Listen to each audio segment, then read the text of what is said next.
Good morning and welcome to our special coverage of the Russian invasion.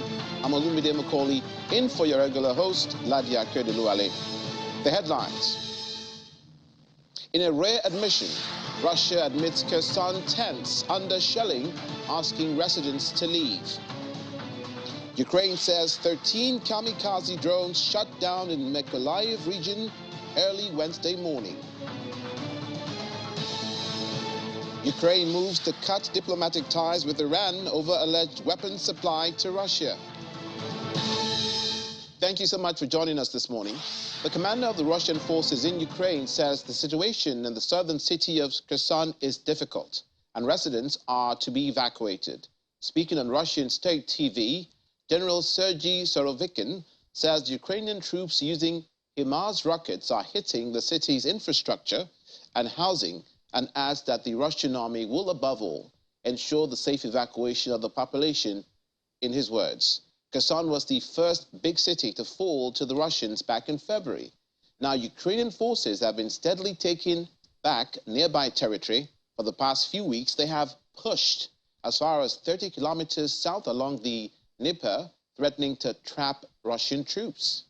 Kherson is the only Ukrainian capital, regional capital that is, to have been captured by the Russians in their invasion.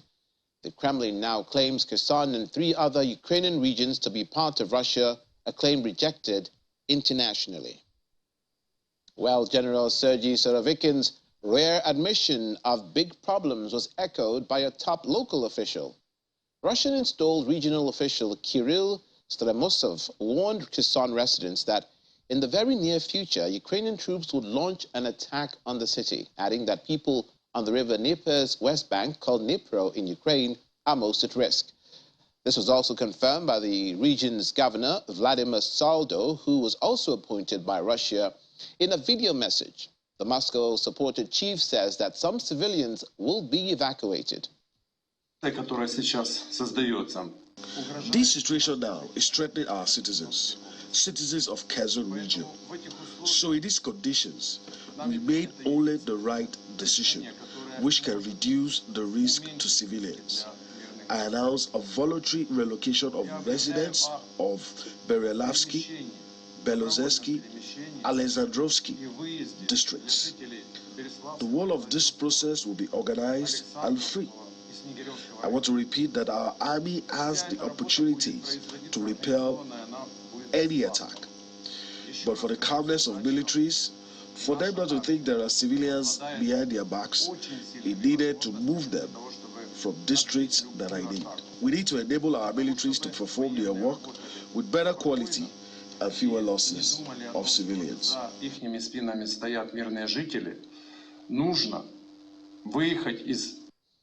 What he also said in that extract, but not included in this particular one, was the fact that Russia will be paying some form of compensation in rubles to those who they consider deserving, and they stated the amount. But meanwhile, Ukraine's military says it has shut down 13 kamikaze drones over the southern Mykolayiv region overnight. According to a statement on Telegram on Wednesday, 11 were shut down by the Air Defense of Air Command South, 2 more by soldiers of the National Guard of Ukraine and the State Border Service of Ukraine. In an earlier post, the military said 12 drones in total had been taken out.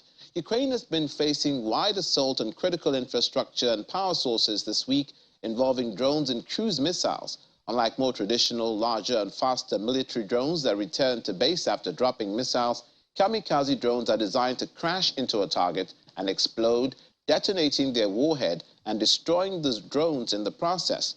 The Ukrainian military and U.S. intelligence say Russia is using Iranian-made attack drones.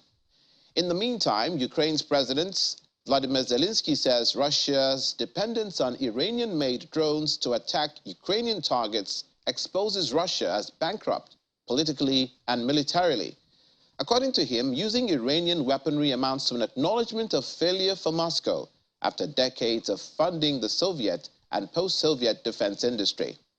Mr. Zelensky says using the weapons might generate hope and illusions among Russian leaders, but will still be of no help. Ukraine says Russia's latest attacks on infrastructure have relied on Iranian-made Shahed 136 kamikaze drones. And of course, all this is related to our effort in defending against drones. Let us bear in mind that the very fact that Russia has sought help from Iran is an admission by the Kremlin that it is bankrupt in military and political terms. For decades, they spent billions of dollars on their own military-industrial complex. And in the end, they bowed down to Tehran in order to secure quite simple drones and missiles. Strategically, it will not help them in the least. It will simply show the world once again that Russia is headed for defeat and is trying to drag yet another one of its accomplices into this terror. We are sure to organize an international retaliation to this. President of Ukraine, Volodymyr Zelensky. Although Iran denies supplying unmanned aerial vehicles to Russia, the U.S. says this is untrue. In August, U.S. officials said Russia had bought these drones and was training its forces on how to use them. Presently, Washington says it will take practical, aggressive steps to make it harder for Iran to sell drones and missiles to Russia. State Department Deputy Spokesperson Vedant Patel made this known, adding that Washington had a number of tools to hold both Moscow and Tehran accountable.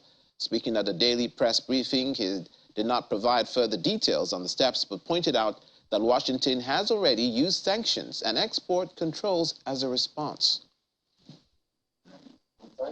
Good afternoon, everybody. We will continue to take practical, aggressive steps to make these weapons sales harder, including sanctions, export control actions against any entities involved. For instance, as you all know, in early September, we sanctioned several Iranian persons involved in the productions of UAVs and weapons, and we have extensive tools available at our arsenal to disrupt not just Iranian arms transfers, but also to continue to hold Russia accountable for their preposterous acts in Ukraine as well. But I don't have anything else to offer. Russia deepening an alliance with Iran is something that the whole world, including those in the region, including some of the countries that you mentioned, should view as a profound threat. On one hand, you have Russia, which is taking part in a barbaric, illegal, and unjust invasion of another country. And on the other hand, you have Iran, one that is known for partaking in destabilizing violent actions in the region as well. So the entire region should be concerned. Now, joining us now is Ambassador Joe Keshi, former Permanent Secretary, Ministry of Foreign Affairs. Thank you for coming on the program this morning. I'm glad to be with you this morning. Much obliged. Let's begin with Iran's denial of being the suppliers of these drones to Russia. Apparently, Ukraine says they have enough evidence to support this claim. Aside from stating the obvious, why would Tehran deny this?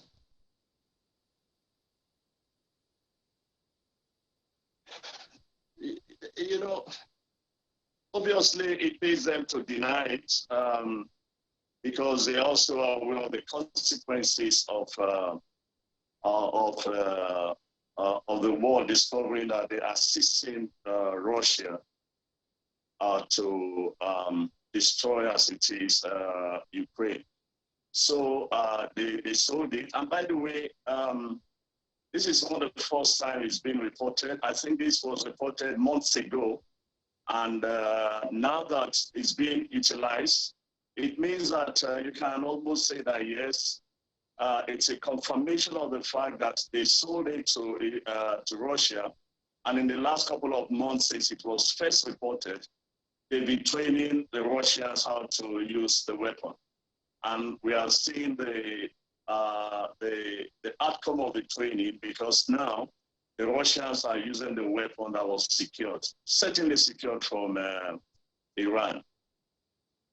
Now, Ambassador Keshi, I guess the reason why they're making a lot of song and dance over this is because those drones are actually very dangerous.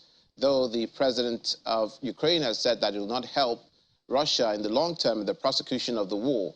But we know that because of the size of the drones and the number with which they can be deployed, because of the smaller size, we understand this about 8 feet by wingspan, about 3 meters, that it's easy for them to, and it's cheap in comparison to military drones to acquire, that it's easy for them to get into enemy territory. In other words, minimum effort, maximum results. why do you think? Yes. Sorry. Please go ahead. Go on. Okay. Why do you think other countries? Let's take a look at the wider picture now. We also know that Israel has been. Ukraine has said they will approach Israel to help with air defense systems, but Israel doesn't want anything to do with it. Israel say they condemn the war, but they do not want to be involved in supplying weapons or weaponry to Ukraine to defend itself from Russia.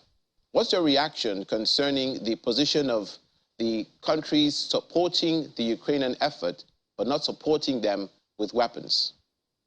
Well, look, if you go back to the start of the war, the Allied forces, I'm using it now to indicate those supporting Ukraine, they've always done their best to supply, at that time, at the start of the war, what you could call minimal weapons that they thought Ukraine needed to defend itself.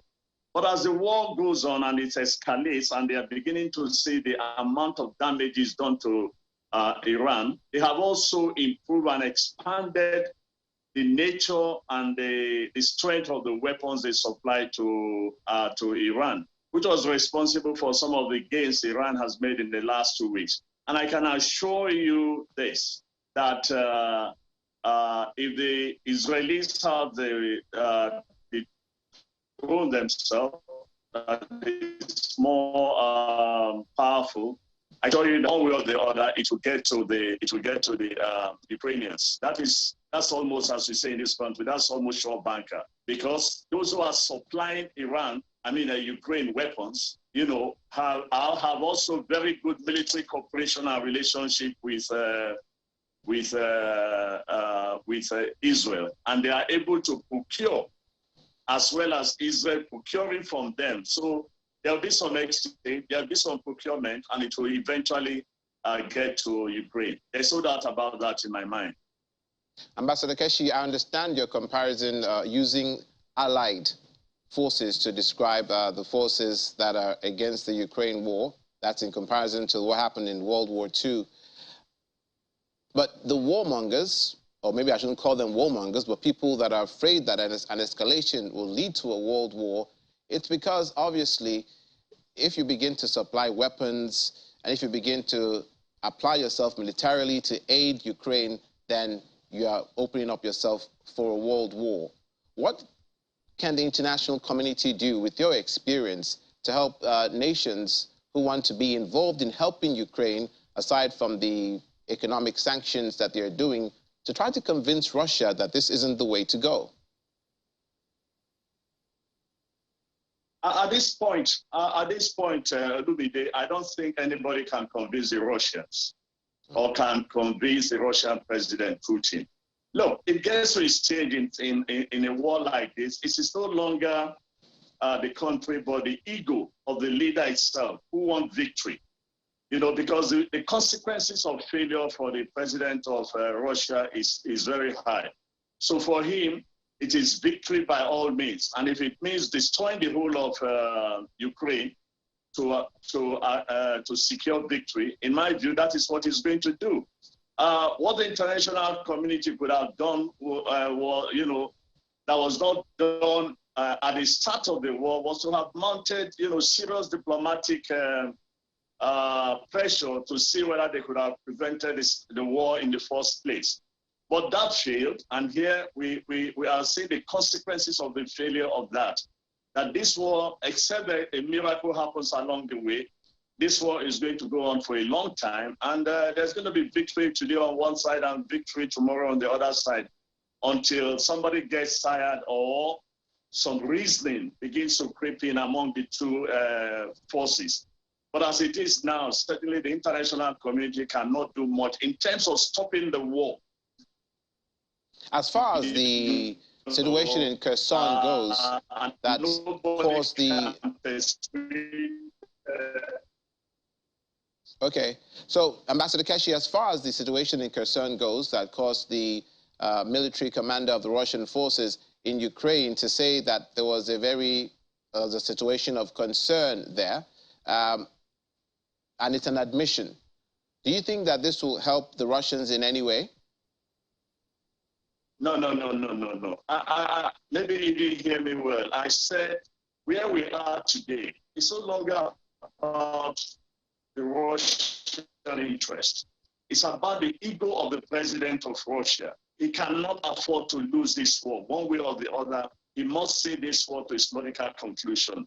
Now, the definition of that logical conclusion is what nobody knows about. But for sure, he's made up his mind that he's going to go the full. And he's showing me, you know, what is strange about this war from the beginning, the clear-cut strategy to fight this war. I want to believe from what we have seen that they thought that if they march into Ukraine, that they could take Ukraine within a couple of days or weeks, and it's all over. But it has turned out to be a bad mistake, a poorly thought of strategy. And now they too are suffering the consequences of it, because there are clear signs of Russian failure. They've called the reservists, back to do. And when you get to this point, a leader like Putin would definitely not want to stop the war, but we want to retaliate. And that's what we are seeing. And as I keep saying, this war is still, this war still has a long, long way to go until somewhere along the line, either one party is defeated or reason begins to prevail that this is an unwinnable war. This got to be, and everybody will got to go to the negotiating table. We do apologize for there's some glitch in the audio there, if that was a distortion in the audio. But Ambassador Keshi, if you can hear me, let's look at the Kherson situation, where there was an admission on the part of the commander of the Russian forces, who happens to be a veteran of wars in Syria and Chechnya, Surovikin, I believe. And Putin needs to surround himself with people that believe in this war. Do you think that convincing the people in Russia in any way or manner will help to dissuade someone like Putin that the people don't support the war, if that is the case, and he doesn't have military commanders that also support the war? Can that be done in any way? If President Putin has a good intelligence, he doesn't need a similar staff to convince him. The intelligence should have told him that Russians do not support this war. But look, in countries like Russia, the people count less in terms of decision-making. It is what the president wants that prevail, and that's what we are seeing. So whether the people around him, I doubt as it is today. I don't see, from the few fellows we know, certainly I don't see anybody trying to convince him. Look, have you thought, for example, that two of the billionaires of the oligarchs that have expressed opposition to the war, they've died in mysterious circumstances, and all of them fell down from some buildings. So that tells you what will happen to anybody who goes before President Putin today, the way out of this war. So until massive setback, I don't see him changing course. Thank you, Ambassador Keshi, for your submissions. I do apologize for the distortion in the audio, but thank you, Ambassador Joe Keshi, former Permanent Secretary, Minister of Foreign Affairs, for coming on the program this morning. Still to come on Russian invasion of Ukraine, the special coverage. IAEA Chief Rafael Grossi hopes to return to Ukraine soon after nuclear plants talks. Please stay with us.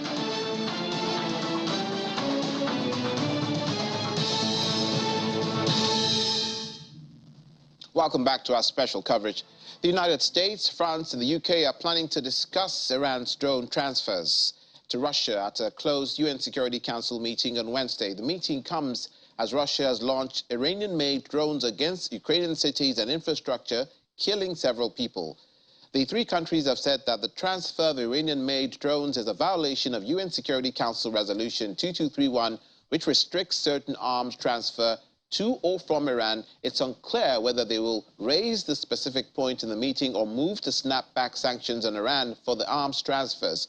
Now, UNSCR 2231 was tied to the 2015 Iran nuclear deal, and elements of that resolution, including a ban on the transfer of conventional weapons, were phased out in 2020. The Trump administration attempted to unilaterally snap back the arms embargo in September 2021, and the Biden administration told the UN Security Council it was reversing those efforts in February 2021. Well, the Kremlin is also denying, saying that it has no information about the use of Iranian kamikaze drones. On Tuesday, Moscow said it had no information about whether or not Iranian kamikaze were used in large-scale attacks against Ukraine earlier this week. Ukraine officials have accused Russia of using Iranian Shahed 136 drones in attacks against Kyiv. Asked if Russia did use the drones in the attack on Monday, Kremlin spokesman Dmitry Peskov said the Kremlin did not have any information about their use. Staying with the drone use in the conflict, in response to the alleged use of Iranian drones by Russia, Ukraine's foreign minister says he will be submitting a proposal to President Volodymyr Zelensky to formally cut diplomatic ties with Tehran after a wave of Russian attacks using what Kyiv says are Iranian-made drones. Russia launched dozens of kamikaze drones on targets in Ukraine on Monday, striking energy infrastructure, killing 4 people in Kyiv. Mr. Dmytro Kuleba says Kyiv will also send an official note to Israel seeking for immediate air defense supplies and cooperation on the matter, although there has been no immediate Israeli response to Kuleba's remarks. While Israel has condemned the Russian invasion of Ukraine and provided Kyiv with humanitarian relief, it has stopped short of also providing military support, citing concerns for continued cooperation with Moscow over next-door Syria. Tehran bears full responsibility for the destruction of relations with Ukraine, considering many destructions caused by Iranian-made drones to Ukraine's civilian infrastructure, the death and suffering caused to our people, and the new reports about Iran continuing to supply weapons to Russia.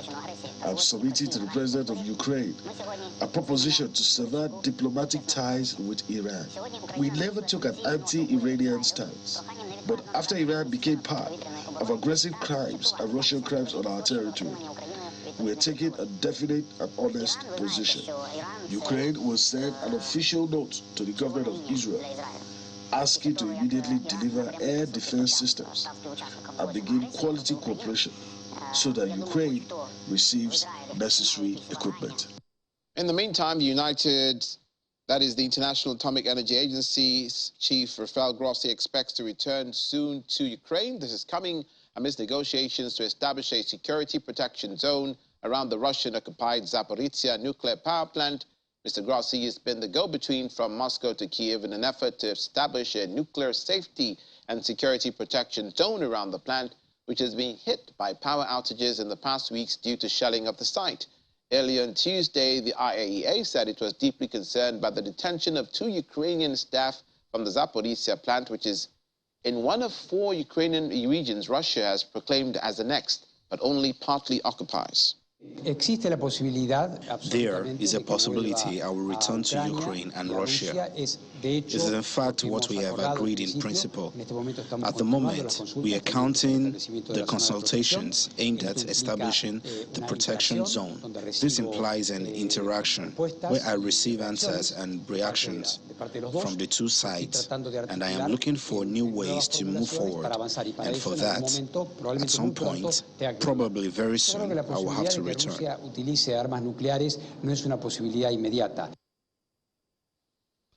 Russia's defense ministry said that 2 of its Tu-95MS strategic bombers have conducted a flight of more than 12 hours over the Pacific Ocean, the Bering Sea, and the Sea of Okhotsk. The flight by the nuclear-capable planes comes at a moment of high tension in Russia's war with Ukraine and its confrontation with the West after NATO and the United States said they expected Russia to test its nuclear forces imminently. The aircraft were escorted by MiG-31 fighter planes and refueled while in the air. The ministry said, describing this mission as a scheduled flight over neutral waters in line with international airspace rules. The ministry did not specify the route, but a flight path over the sea and the Bering Sea would have passed close to Japan and the United States. NATO is conducting nuclear preparedness exercises this week and has said it expects Russia to hold its own nuclear drills imminently.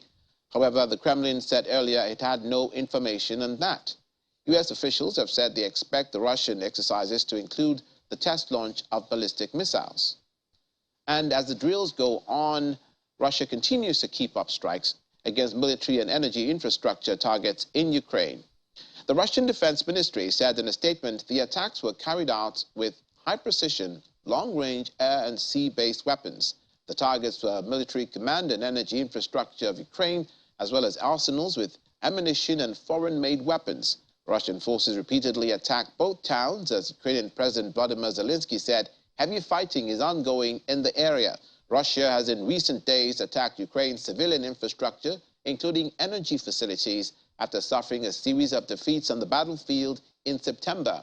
Earlier, Ukrainian President Vladimir Zelensky said Russia had destroyed 30% of Ukraine's power stations in what he called terrorist attacks.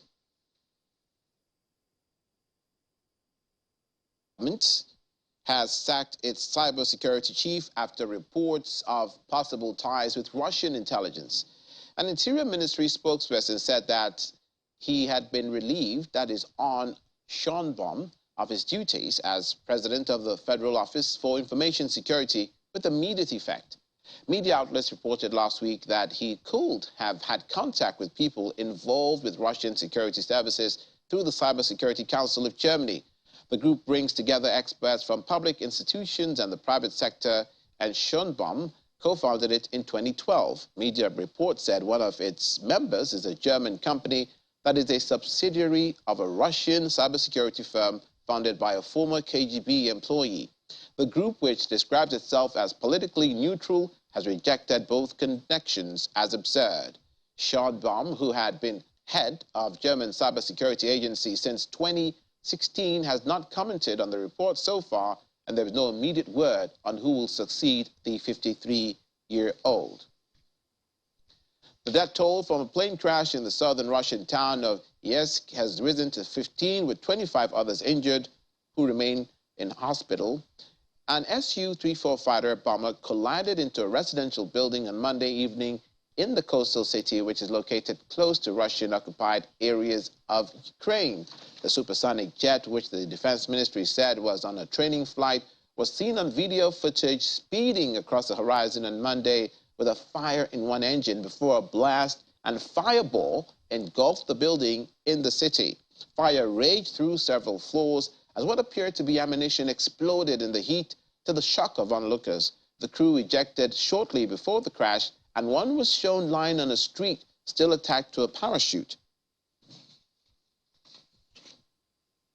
Europe's largest land-based container terminal has started operating near Hungary's border with Ukraine, aiming to increase shipments of Ukrainian grain via Hungary to Adriatic ports. The East-West Gate terminal, built at a cost of about 40 billion forints, that's about $95 million, allows containers to be transferred between wide and standard gauge rail tracks, as well as between trains and trucks. According to Hungarian Foreign Minister Peter Szijjártó, in eastern Fenyeslit, it's expected to have a huge role in shipping Ukrainian grain. The terminal is eventually expected to handle 15,000 to 20,000 tons of grain per month.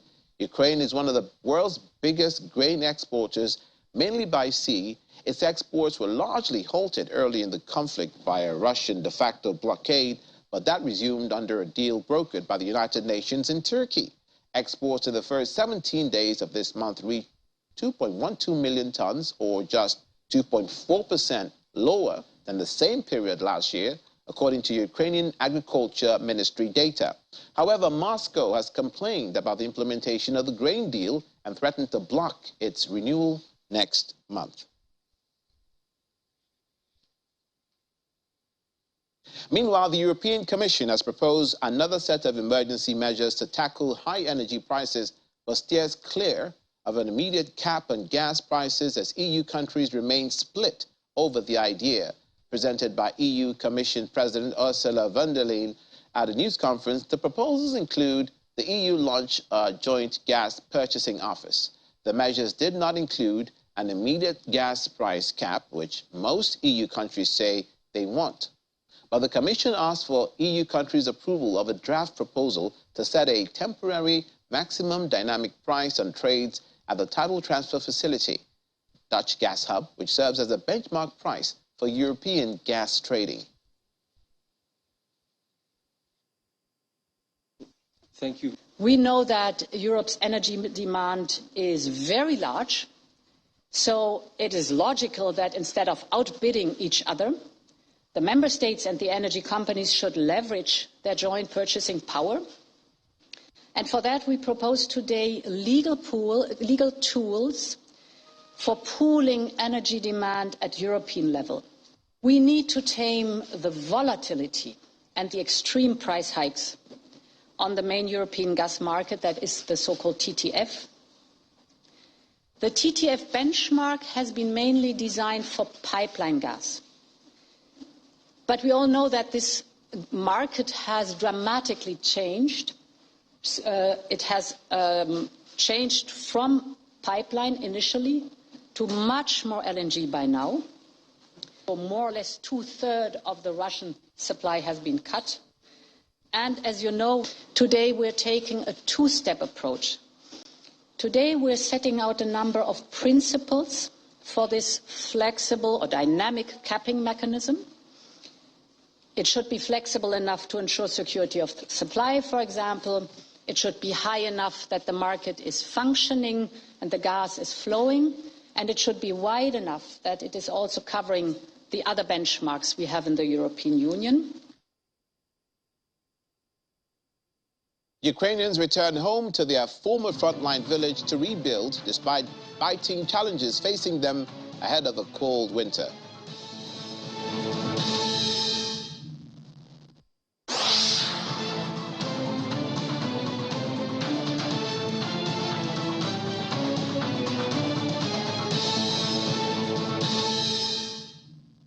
Welcome back to our special coverage of the Russian invasion of Ukraine.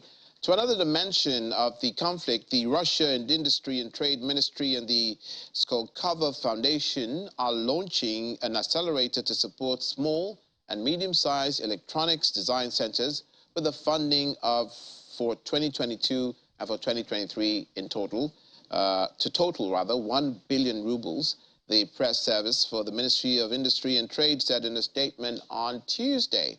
The technological areas to receive support include new microprocessor architecture, electronic component base and its component software and hardware complexes, optoelectrics, radiophotonics, photonics products, medical equipment, automotive electronics, and others. Joining us on the program this morning is Channels Television's Ini John Mekwa.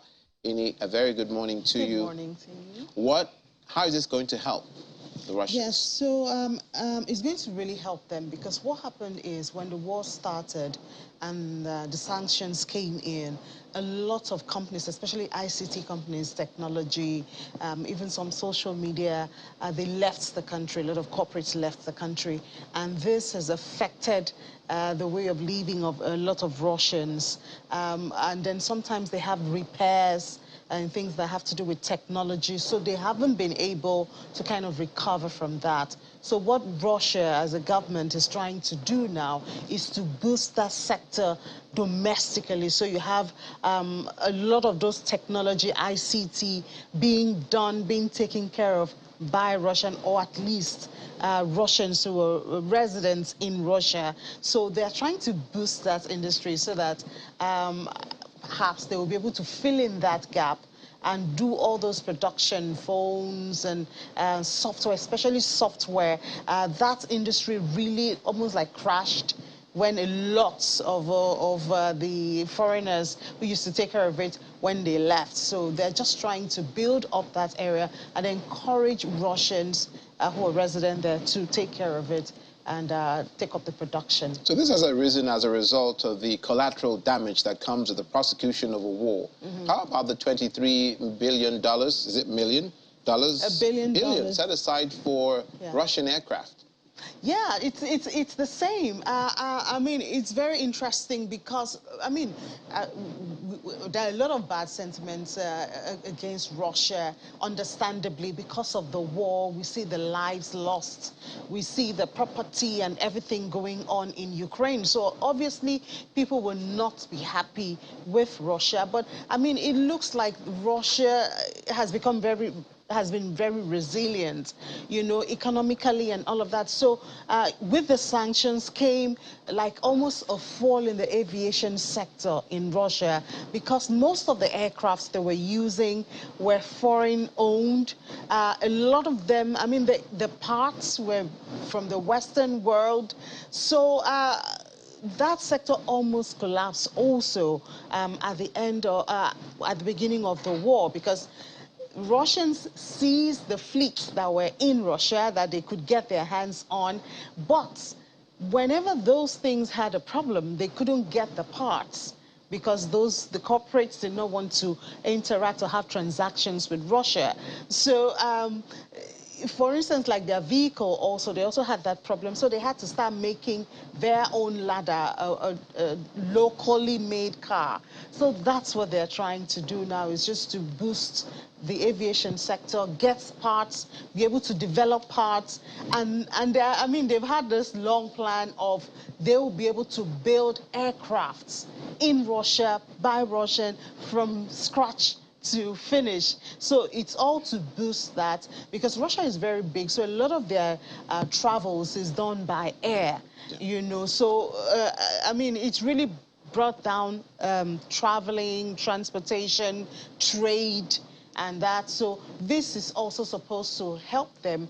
I mean, don't be surprised, in a couple of years we have airplanes from Russia being sold to other countries also, because this is not the first step. They've already done like 2 steps before this, but this is also supposed to encourage and build on what they have started in ensuring that they're able to get back their aviation sector, build the parts for some of the seized planes that they're already using, and maybe also build, I know they said they're going to build their own locally made aircrafts in Russia for their use and maybe to their friendly countries. And yet you speak of the resilience of the Russian economy in the face of the sanctions. And yesterday you talked about the strength of the ruble. Of the ruble, and it's still strengthening because more foreign corporates are still paying their taxes, you know, because you still have some corporates who are still operating there. You still have some companies there.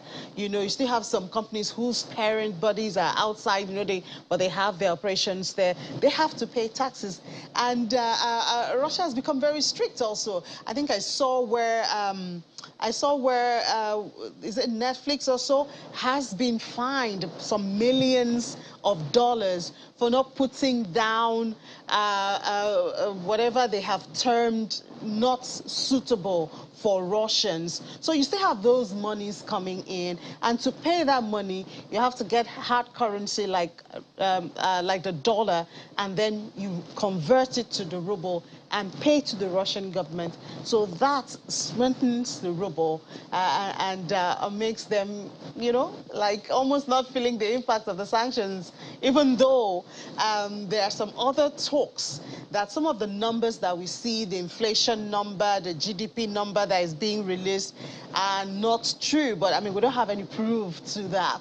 You know, it's whatever they give us that we can say are the numbers. They say they are not true. But I mean, Russia still finds a way to make money. They're still selling their oil and gas. They still have some friendly countries who are ready to compromise because they need, you know, what Russia is selling to their countries. It appears they are in for the long haul, considering the preparations they had ahead of this prosecution. And don't forget, they started the war, so they might have had a plan ahead before other countries who are being caught surprised by the war. Ini John Mekwa, thank you so much.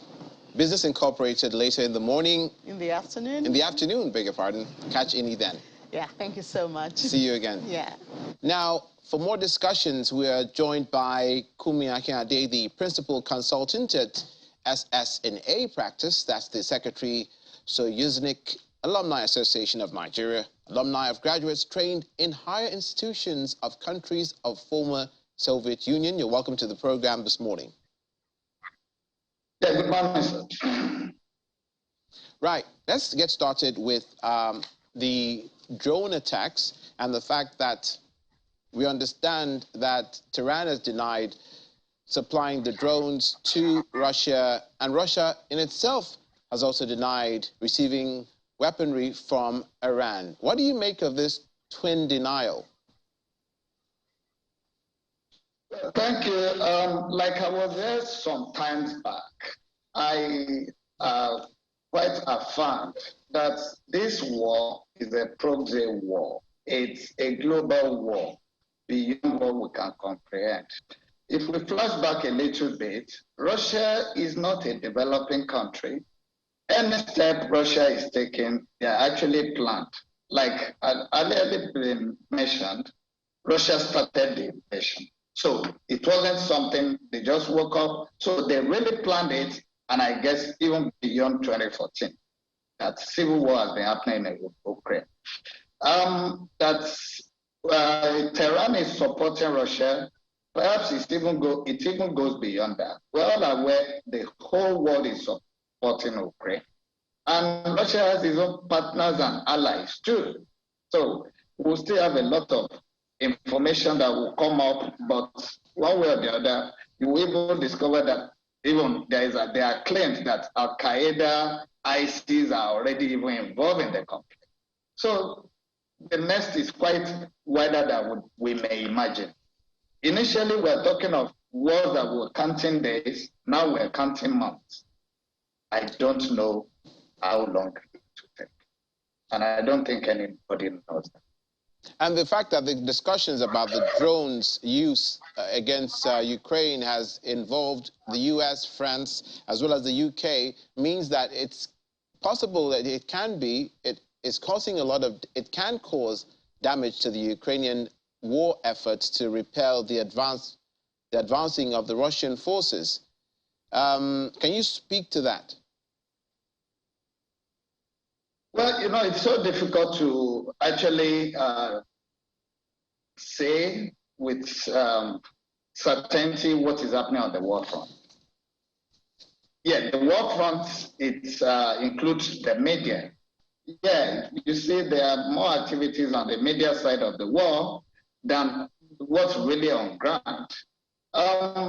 Specifically, the fact that a referendum happened actually was in contrast to what the media was selling, how Ukraine is actually gaining ground. I wouldn't imagine on a war front where you are in control, there's a referendum that's going on there. And it cannot be happening under fire. So definitely we're not getting the right information. And unfortunately, this is about geopolitics, it's beyond Russia and Ukraine. It involves the whole world. The Second World War was ignited even on a more flimsier excuse. So this is more concern. I mean, it's raising serious concern because every day of shelling is destruction of humanity and civilization that are taking so much to build. You raise an interesting point of what that's propaganda you're talking about, war propaganda, and that comes with the territory. Concerning the referendum, are you saying that as far as it being neutral is concerned, according to Russia, that is true, that is possible, that is true? And then secondly, we also understand that the Ukrainians used drones in a region, I think, around Crimea earlier in the war. They used drones, they denied it, or something to that effect. So is it a case of what is good for the goose is not good for the gander?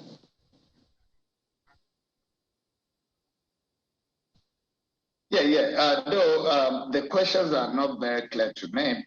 Perhaps they due to poor connection. Oh, however, we are all aware that recently Ukraine blew up a bridge in Crimea. And we know what that means. Crimea is already part of Russia, accepted or not. Meaning that's really going beyond defending a territory, rather is actually confrontation between the two countries.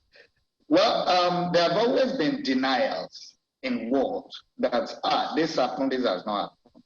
Like what we saw in the Azovsky style plant, there is more to it than the media was able, because I mean, the plant was just like almost a city that was on siege, where people, a lot of noise that even the UN Secretary General had to come to Moscow, including the Pope. Now, there have been a lot of denials, claims, and whatever, but then for us to really get the fact, it will take some time.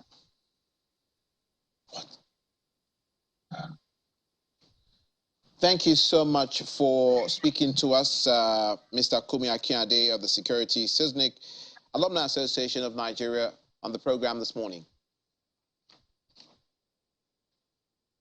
Ukrainians living in the former frontline village of Kherson are facing a huge task to rebuild their heavily damaged homes ahead of the winter. The village, located about 50 kilometers southeast of Kharkiv, shows the scars of almost 8 months of conflict with neighboring Russia.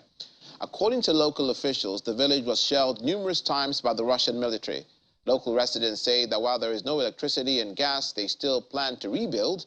Despite the destruction and limitations, people have returned to the village simply because it is their home.